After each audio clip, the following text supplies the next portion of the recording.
আসসালামু আলাইকুম। আজকে কোরবানির মাংস রান্না করব, এই জন্য চলে আসলাম। এখন এখানে পেঁয়াজ দিয়েছি, হলুদ মরিচের গুঁড়ো দিয়ে দিয়েছি, লবণও দিয়ে দিয়েছি পরিমাণ মতো। এখানে আদা বাটা আর রসুন বাটা আছে, সেটাও দিয়ে দিলাম।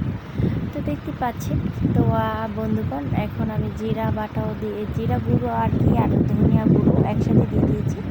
এখন সুন্দর করে আমি সয়াবিন অয়েল দিয়ে নিয়েছি। এখন একটু ভালো করে মেখে নেব, কারণ হচ্ছে আমার তো স্টার নেই, আমি একাই ভিডিও করি হাতে রেখে। তো ওই জন্য আমি একটু তেলটা কীভাবে দিলাম সেটা দেখাতে পারলাম না, কিন্তু আমি এখানে তেল এড করেছি। তো সুন্দর করে মশলাটা আমি ভালো করে মেখে নিচ্ছি।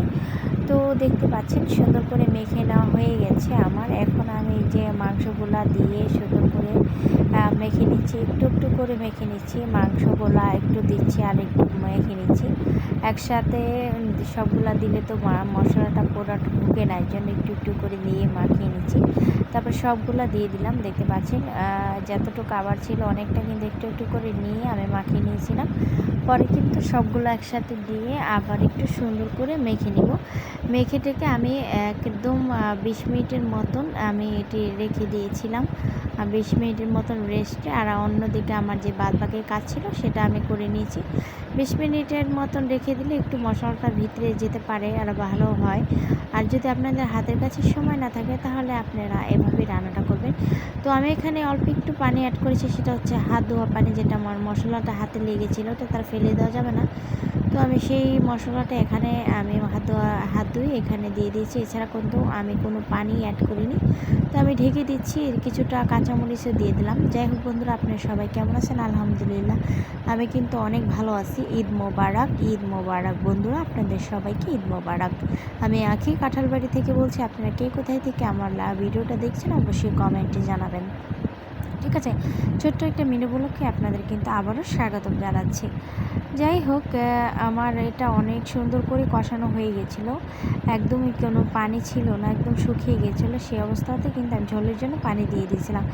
এখানে আমি পেঁয়াজটা বেরেস্তা করে নামিয়ে রেখেছি এখানে। তারপরে তেলের মধ্যে একটু আদা দিয়ে তারপরে হচ্ছে যে বেরেস্তার পেঁয়াজটা একদম একটু লালচা লালচা করেছি। তো একদম চালটা ভাজা ভাজা করে নিয়েছিলাম, একদম ভাজা ভাজা করে ফেলছি। ভাজা ভাজা করে নিলে একটু ঘ্রাণ আসে, সেটা তো আপনারা জানেনই। তো আমার হচ্ছে এই উল্টানি দিয়ে আমি একটু আগে মাংস রান্না করেছি, এই জন্য কিন্তু আমার চালটা একটু হলুদ টাইপের হয়ে গেছে, দেখতেই পাচ্ছেন আপনারা। তো এখন আমি এই পরিমাণ মতো পানি দিয়ে দিলাম। যা এই যে দেখছেন মাংসটা কতটা মজার, কতটা সুস্বাদু যে হয়েছিল, অনেক নরম মানে সফট হয়েছিল। কারণ একদম গরু মাংসটা সবসময় মিডিয়াম আঁচে রান্না করার চেষ্টা করবেন। দেখুন মিডিয়াম আঁচে রান্না করলে খাবারটা অনেক মজার হয়। যে পরিমাণ মতন পানি দিয়ে দিয়েছি, পানিটা হয়ে গেলে উপরটা বেরেস্তা দিয়ে দেবো, হয়ে যাবে। তো সবাই ভালো থাকবেন, সুস্থ থাকবেন। পরবর্তীতে একটা ভিডিওতে আপনার সাথে দেখা হবে, কথা হবে। এই পর্যন্ত বিদায় নিচ্ছি, বাই বাই, টাটা। অবশ্যই কমেন্ট করবেন না আমার খাবারটা কেমন হয়েছিল। খাবারটা এখন কিন্তু ঠিকই চলে যাচ্ছে। ঠিক আছে, বিদায় নিচ্ছি কিন্তু।